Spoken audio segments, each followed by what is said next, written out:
So I'll get right into the presentation. So I'll talk a little bit, my presentation's just titled A Journey of Change and Integration. And I realize it's the irony in that because I've refused to use the teleprompter and I'm using my paper instead. So I don't know if I can handle change that much after all. But so really it's about, that's what Al-Pac's been doing for about the last decade. We've been on a pretty significant journey of change and integration, and we're going to continue down that path. So give you a bit of an overview of Al-Pac, who we are, what we do, dive into why change. And some of the topics were brought up a little bit this morning. Doug talked about it a little bit. Kevin more so. I'll put our spin on it. I'll put the Al-Pac and the Alberta flavor to it. And then that'll lead into working with Remsoft. Dive into tactical model, Remsoft operations, some of our current challenges that we're dealing with right now. And then what's the future look like for us? Honestly, I've got so much to talk about. I could talk all afternoon, and I can get into really the operational details, which I'd love to do, but I don't have the time. So I will say, though, before we dive into it, we are working, some of the other things that we're working with Remsoft on is inventories. So they're completing a LiDAR-derived EFI for us. It's getting consumed now through the AFRIDS platform. Also, we've been using OpTracker for some time in our feller bunchers. We're updating the systems in our loaders in the field, and also we've been using digital touchless load tickets as well. And really that, we were headed in that direction anyway, but what prompted us actually to really make that move was COVID. We just didn't want truckers to interact with other people because they are very much people person. So yeah, let's dive right into it. Who's Al-Pac? Al-Pac's the largest single line kraft pulp mill in North America. We were actually the largest in the world when we were built, but you know how the story unfolds. South America started really coming online, and we're really dwarfed by them. We were built in 1993, so we're actually still the most modern pulp mill in North America.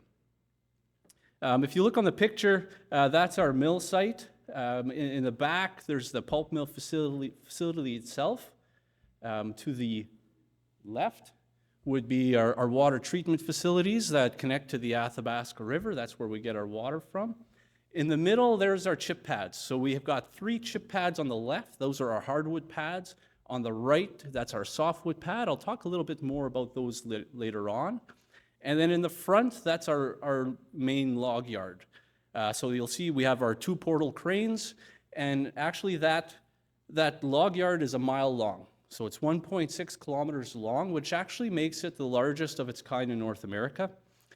And actually, fun fact with that, it takes a portal crane 15 minutes to go from the wood room, which is the infeed to the mill, to the end of the rail to grab some logs and come back. So managing this log yard is truly a science. In the peak times, it's a bit of a gong show. And actually, come to think of it, I'd really love to dive into optimization of this, but I don't know if I see Mariev anywhere. Oh, she's in the back. The gears are all returning. Hold on, we'll keep that for another day. Our production. So we produce about 650,000 air-dry metric tons of FSC certified pulp per year. We've been FSC certified now for over 20 years and very proud of it. Of that, about 500,000 tons is hardwood pulp, and then about 100 to 150,000 tons of softwood. Of course, that mix fluctuates based on markets. About 75% of that pulp is sold and shipped to the States, and then the other 25 to Asia. End uses for our pulp, printing and writing paper, tissue, specialty paper and packaging. When we started out, it was mostly specialty paper, especially photo paper. Kodak was a big customer. You know the Kodak story, that's changed. Now our pulp mostly goes to tissue and packaging. So thank you very much, Amazon. In addition to that, we produce all our own power. We're self-sustainable. And on top of that, we export about 180,000 megawatt hours of green power to the grid every year. Now the interesting stuff. Our land base, well, interesting to me, I'm a forester. Our land base, Al-Pac receives its authority to manage the forests with Alberta through a forest management agreement, or an FMA. Our FMA is the largest one in Alberta. It's about 7 million gross hectares, so that's, for the Americans in the room, I think that's about 17 million acres. You'll notice, well, and you see it's in the northeast part of the province. It takes out about a good part of the northeast part of the province. It's about 1/10 of the size of Alberta, or about the same size as Scotland. You'll notice that white dot just on the south side of the FMA. That's where our mill is located. Terrible location for logistics, but there's reasons for it. There's political reasons and etc. This causes a lot of issues for us, which I'll speak to a little bit later. Just fun fact, it takes us, we have to drive about 30 kilometers from the mill just to get into the bottom end of the FMA. So we have log truck cycle hours that are upwards of 14 hours.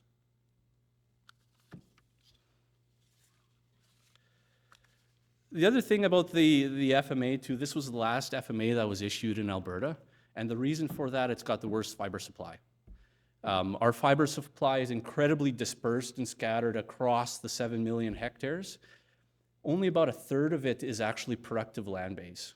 The other 2/3 is unproductive, mainly made up of wetlands. So that also presents significant challenges for us, mainly around transportation, which I'll cover off a little bit more later on as well.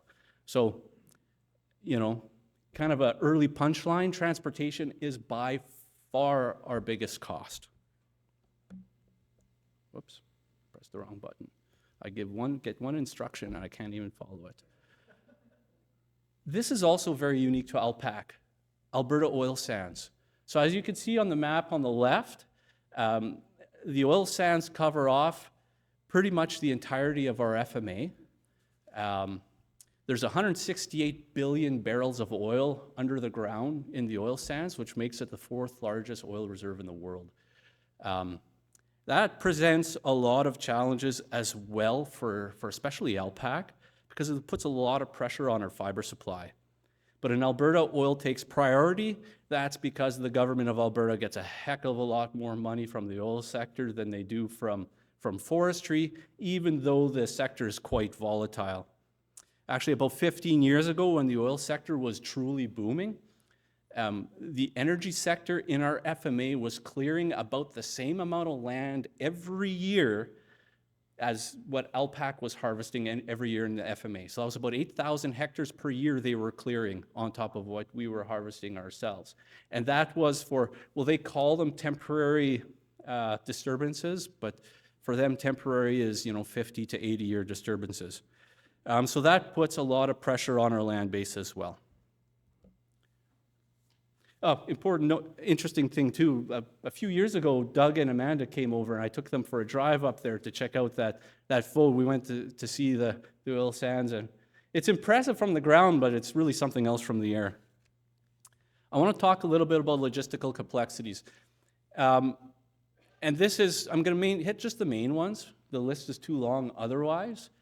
But and I'll cover off how we're dealing with some of these challenges later on too. So our mill, it consumes about 3.5 million cubic meters of fiber every year. So that's hardwood and softwood. But the challenge is our mill yard capacity, when it's full, only provides about 4 months of production for the mill. And so the log yard, the mile-long log yard, holds about 650,000 cubic meters when it's full. The 3 hardwood chip pads hold about 350,000 cubic meters, and the softwood one holds about 200,000 cubic meters. It's supposed to be 150, but we tested that pretty hard this year, and we were spilling at the seams. So That's a bit of a challenge. Also, we deal with many sources of fiber, and we deal with many destinations. So I'll cover that off in the next slide. I've got a map to describe that a little bit better because I'm going to get mumbled between English and French here at some point. Another challenge that we face is seasonality. So I mentioned 2/3 of our FMA is wetlands. So that means most of our fiber is only accessible in the winter on ice roads. So, but at the same time, we still need to maintain operations year-round to keep the beast going. One of our largest uncontrollable variables, of course, is weather. So we need frozen conditions to operate in the winter, and we need dry conditions to operate in the summer. But you know what? A benefit of our massive land base is that it gives us the flexibility to spread out our operations. So if we have a unseasonably wet summer in one side of the FMA, there's a pretty good chance that on the other side of the FMA, it's still pretty dry, and we can pivot our operations there. We manage the same way with wildfires too. So wildfires is, Kevin said that since 2023 or something, there's been record numbers. That's true. We've had really massive wildfires also before then. And so when there's a big fire that shuts down our operations on one side, we pivot, and we pivot hard and fast and move all our operations to the other side because, again, we have to keep the beast going. So when we get into multiple scenario analysis and re-optimization, that's where it goes. You may have seen one of the bigger fires on our FMA in the last few years. You probably saw it on the media in 2016, the Fort McMurray fire, or the Beast, they called it. It shut down the oil sands actually for a little while. It burnt out a good part of the city of Fort Mac. And it burnt over 500,000 hectares out of our FMA just in that 2 weeks time. So it's pretty wild. Let's see here. Also in our FMA, another challenge is we work very closely with 28 different Indigenous communities. A notable component of our contracted workforce is made up of the Indigenous communities contractors, which is a fantastic thing, but it does pose some logistical challenges when we're managing our operations over the entire land base, especially when it comes to crew scheduling and such, because typically the contractors, they want to be working close to their respective communities. So as we're pivoting and we're moving our operations over these 7 million hectares, that's definitely something that we have to keep in mind. Lastly on the slide, I'll talk about trucking. So as I mentioned, biggest cost. It's a big deal. We have long cycle times. We receive at the mill about 55,000 log truck loads per year at the mill. At peak times, we get between 250 and 300 loads per day. On top of that, we get about 10,000 loads of chips delivered to our mill every year, and we peak at about 65 loads per day.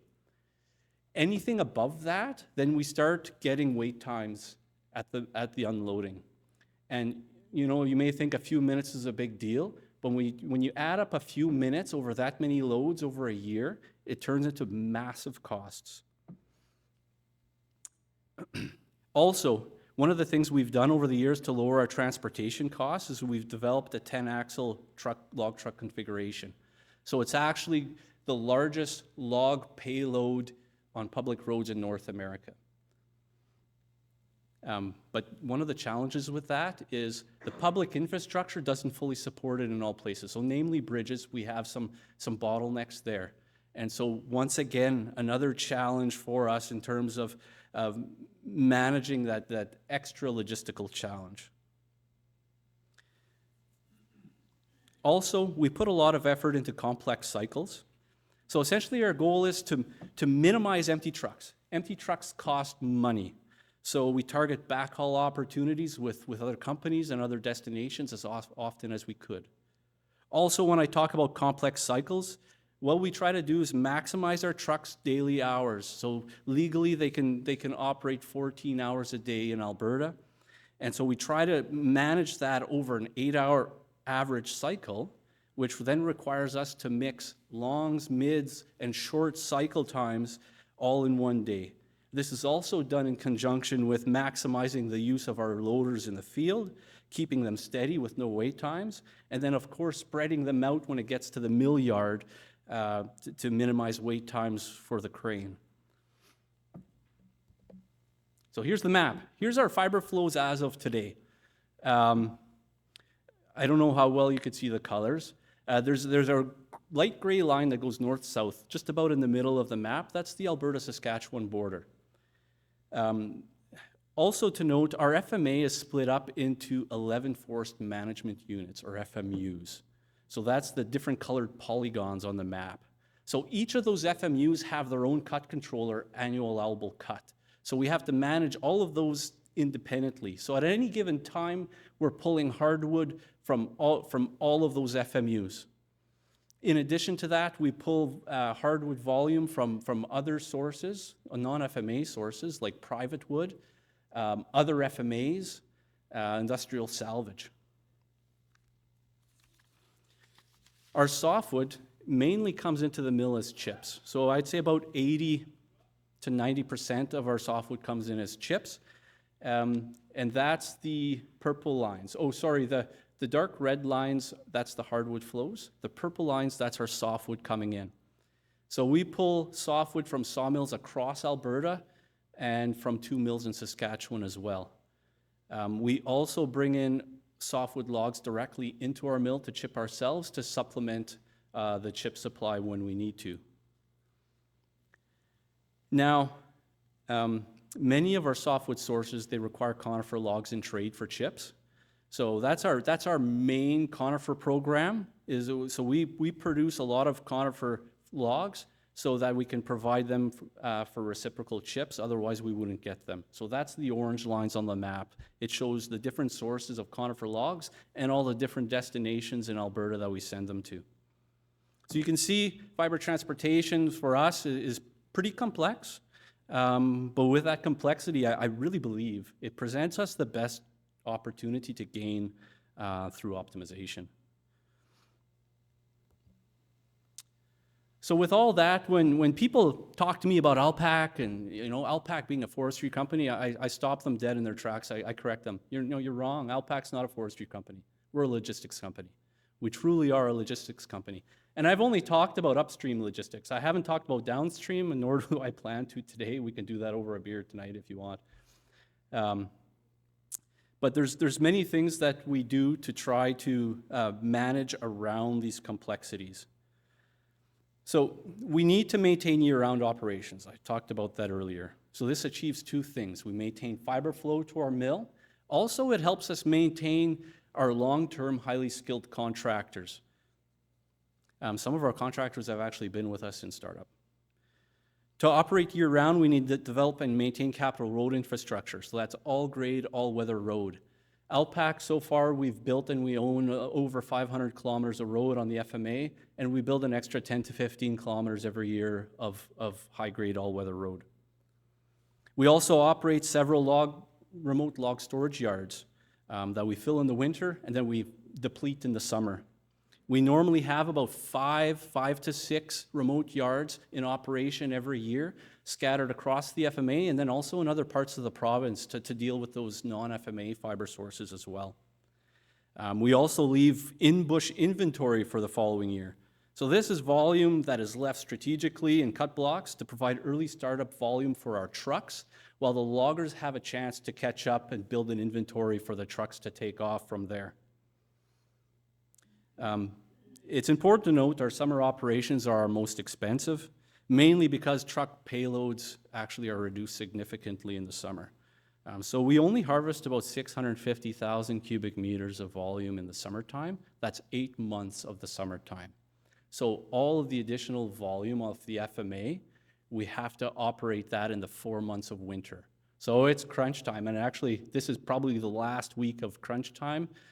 The crews are getting tired and they're going hard. There's a lot of pressure there. Before the end of the winter, so that's the end of March, like I said, in about a week, we need to deliver to the mill and remote yards 1.3 cubic meters of logs to avoid running out of fiber throughout the summer, because our summer operations just can't even keep up with mill consumption. We continually lose ground until we hit winter again. How have we managed these logistics in the past? 3 simple things. Experience, a lot of experience. A lot of crazy error-prone spreadsheets between independent systems, and a whole ton of time, a lot of time. Many very experienced people in a room with whiteboards and spreadsheets when they should be out in the field making good decisions. So why change? Why now? What's going on? So this will kind of dive into a little bit what Kevin was talking about this morning, but there might be a little bit of an Al-Pac spin on this too. The complexity and cost of accessing our fiber, it's increasing. I mentioned earlier, we're dealing with what seems to be increasing wildfire on the landscape. We've got climate change impacts, especially considering we're so dependent on weather conditions. Species at risk, especially caribou habitat management, is putting a lot of pressure on our fiber supply. Increasing indigenous pressures. So 15 years ago when I came to Al-Pac, we were required to consult with 6 indigenous communities. That's now grown to 28. And overall conifer fiber supply in Alberta is decreasing, a result of many things, but notably wildfire, caribou, mountain pine beetle, which I didn't talk about too much.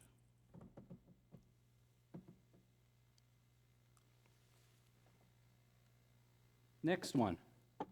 Why change? Labor challenges. So Kevin talked about that too. But really it comes down to the complexity of the business is increasing and the experience level at our company is decreasing. So we need to focus more on data to drive our decisions instead of intuition and experience. That's really what it comes down to. We've got an aging workforce. Retirements are happening. Over the last 5 years, we've actually lost 25% of our workforce. Most of Al-Pac's aging workforce have been with Al-Pac right since startup. And then specifically in Alberta, specifically in our area with the oil sands, we're competing for labor with the energy sector, and they're absolutely ridiculous salaries. When I graduated with my forestry degree a lot of years ago, half of my class went to the energy sector and never looked back. So that's what we're competing with. Lastly, business diversification. So really to remain sustainable and relevant as a business into the future, Al-Pac, we need to set up our business processes, our systems, our tools to enable optimization of the fiber supply, including diversification of our manufactured products, such as transitioning from hardwood to softwood, power generation, and other biomass-derived products. At Al-Pac, we no longer view ourselves as a pulp mill. Al-Pac's a biorefinery. So what now? To me, it's simple. It comes down, it's simple. I see that in a group of technical people. It comes down to this one slide for me. It's about delivering the right fiber to the right place, in the right form, at the right time, for the right product, at the right cost. Pretty easy.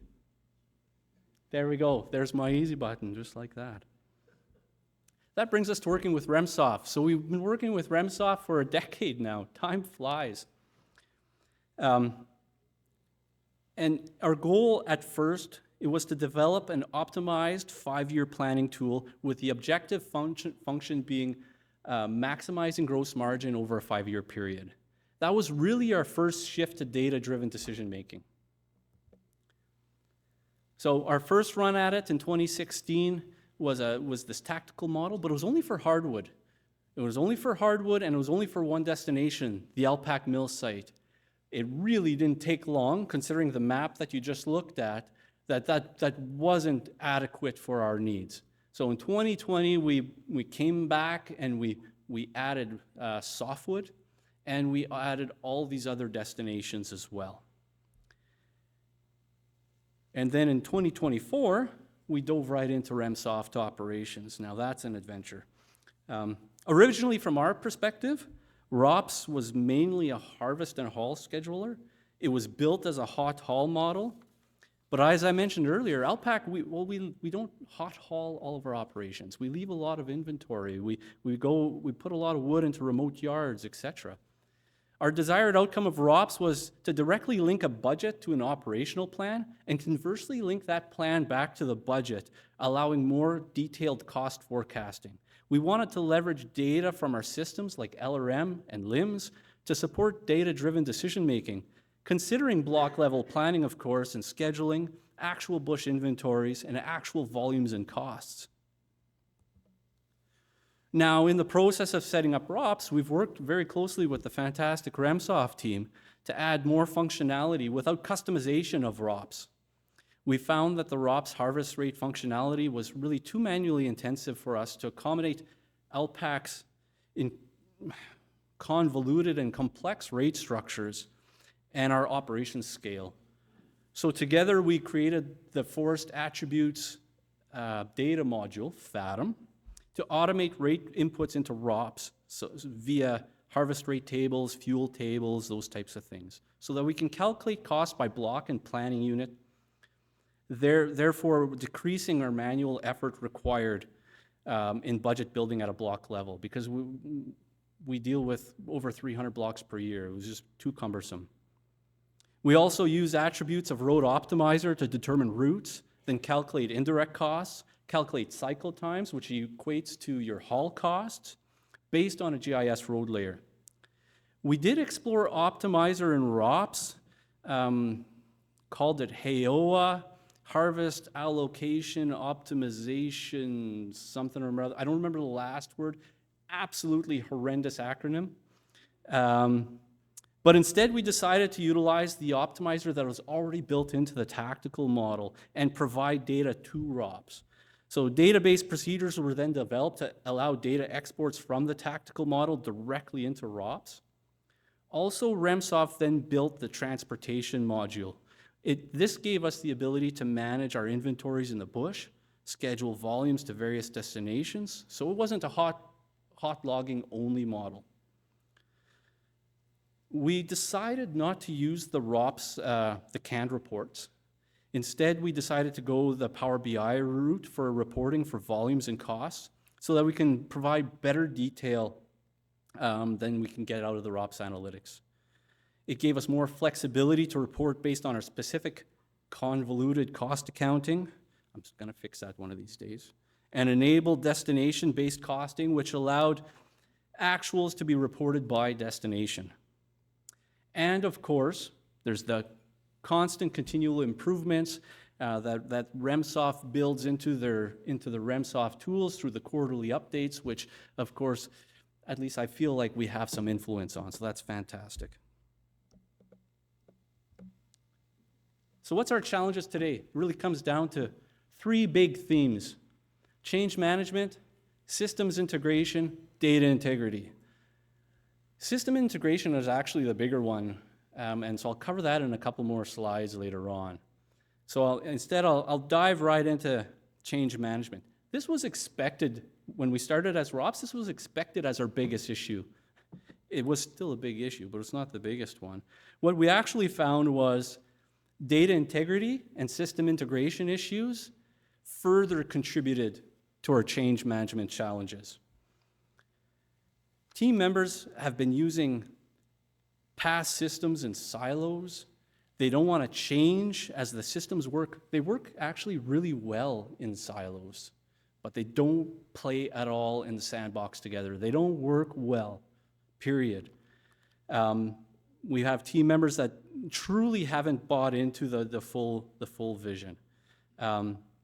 What we found was that our data and system integration, it really made this change management piece worse.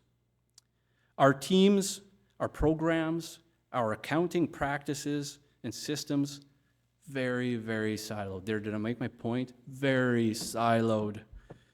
We don't trust the data, as in some cases we're running parallel processes because we don't trust the data, which means a bunch of extra work, which again hits us on the change management side.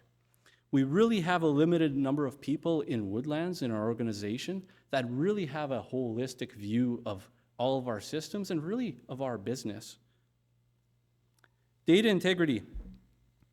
Completion of ROPS actually highlighted a lot of weaknesses in our data management and our data culture. I've received comments, and I continue to get lots of unsolicited feedback internally at Al-Pac that, well, Ray, cart before the horse, man. You should have fixed all the data before you got into ROPS. You did it the wrong way. And I disagree. I'm always up for a fight, but I disagree. If we hadn't gotten down the ROPS road when we did, we would have never truly understand where the gaps were in our data and our systems and our culture. We could have tried to, like we were built on a foundation of straw. We could have tried to rebuild based on what we thought we were going to need, but no, we needed to go down that path. So there's some rework, but it's worth it in the end. So we need to build a data culture at Al-Pac, and this has to include clear roles and responsibilities when it comes to data. Data is now part of our core business, along with delivering wood to the mill. We need to be intentional about what data we collect, who collects it, when do we collect it, why do we collect it, how we collect it. We need appropriate controls in place to ensure continued data integrity and appropriate accountabilities to ensure data timeliness. So going back to change management, nobody's going to trust the tools and the systems until the outputs are consistently accurate. It's garbage in, garbage out. So finally, we need to support this with appropriate training. Also critical, Al-Pac's future recruitment and our organizational design must be focused on this new data culture.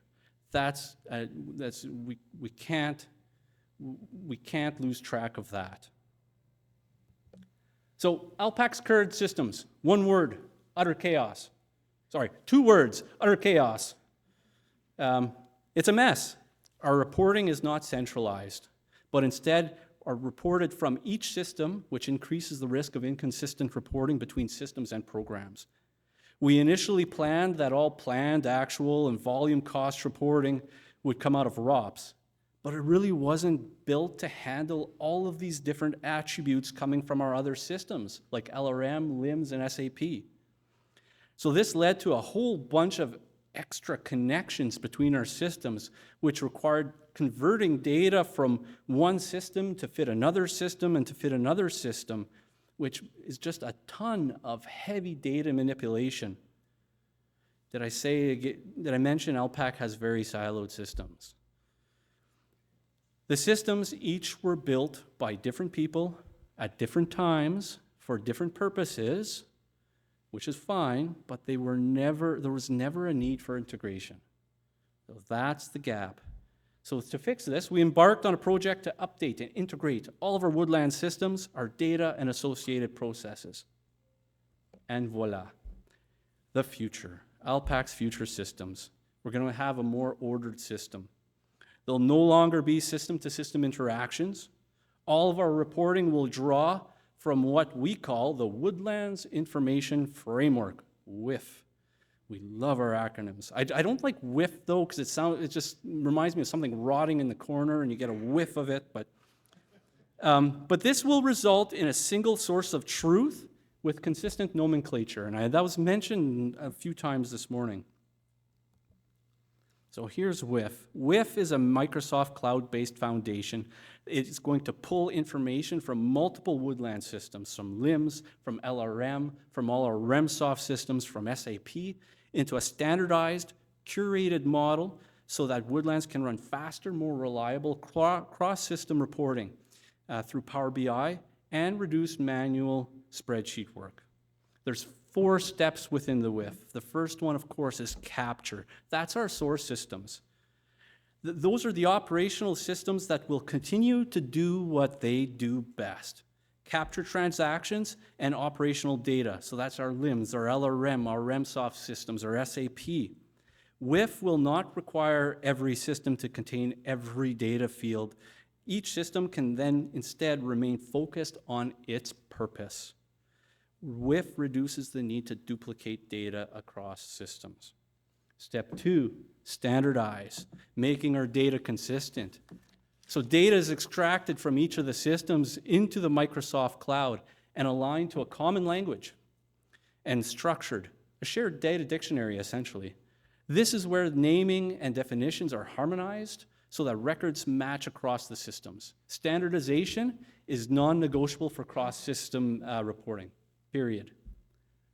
Third, curate. This is where we connect and apply business logic. Standardized tables are going to be linked together so Woodlands can analyze end-to-end processes that span systems. Where possible, recurring calculations and business rules are going to be performed here in advance so that reporting is fast and consistent. This is where the logic should live. There's, of course, still going to be some calculations, some one-off calculations that can still remain in Power BI, but the default is let's do it once centrally in the curated data. And then last step, of course, is consume, reporting and decision support. This is where I really shine. All the other stuff, I'm just low in the totem pole. This is where the users will primarily experience WIF through Power BI dashboards and reports. The goal is faster performance and one report that can blend LRM and LIMS and Remsoft and any other data without manual consolidation. So once we have this all set up, what I'm going to do back at our office is I'm buying a couple big screen TVs and I'm putting them on the wall, strategic locations in our office. And that's going to be like our stock market ticker. We're going to have all our major key KPIs, Woodlands KPIs on there, continually rotating near, not real time, near real time. And really, that's to increase the awareness and the transparency of our business, the impacts of our decisions, and then going back to our young workforce coming in to more quickly build that business acumen, build that capacity within Woodlands, understand why we do what we do. You can't manage what you don't measure. WIF will provide continuity as the systems change. Operational systems may change over time. There's going to be a point where we will be looking at perhaps replacing LRM or maybe even LIMS. So WIF will preserve that consolidated data set and the standard vocabulary so reporting can continue even as the systems come and go. So I kind of view it as a plug-and-play system. So essentially, we're looking at an enterprise data lake that will become Woodlands' operating system. It'll be the one stop for the full operating picture, which links all of our data and systems together in a unified picture. And this sets us up for data automation, quality control, accurate and efficient reports, dashboards, and eventually machine learning and AI. So what's in store for our future? Long term, I'll just say what Kevin said this morning. Thanks, Kevin, for covering me off. Short term, the next little while, there's a few things that we certainly want to be working on. So first of all, spatial scheduling. Utilizing the spatial view to sequentially be able to schedule harvest and fleet assignments. This is going to decrease the time it takes to schedule harvest and haul and decrease scheduling errors, which is a big deal for us, especially considering how many blocks that we keep rescheduling. Transportation optimization. Utilize optimization functionality over 12 to 18-month period to maximize efficiency of our complex hauls. Integrating tactical model ROPS and 5-year fiber supply to support quickly running and comparing multiple scenarios, operationalizing 12 to 18 months into harvest and haul schedules to form budget and an operational plan. Now the goal there is to maintain the 5-year fiber supply and have operational plan changes from ROPS, feed back into tactical, re-optimize to project current day decisions over a 5-year period, which will then be used to drive our business. Essentially, at the end of the day, we need a fully integrated upstream supply chain, which also then includes strategic planning. So in summary, Remsoft and the development of our Woodlands Information Framework are both key to Al-Pac's future. Thanks.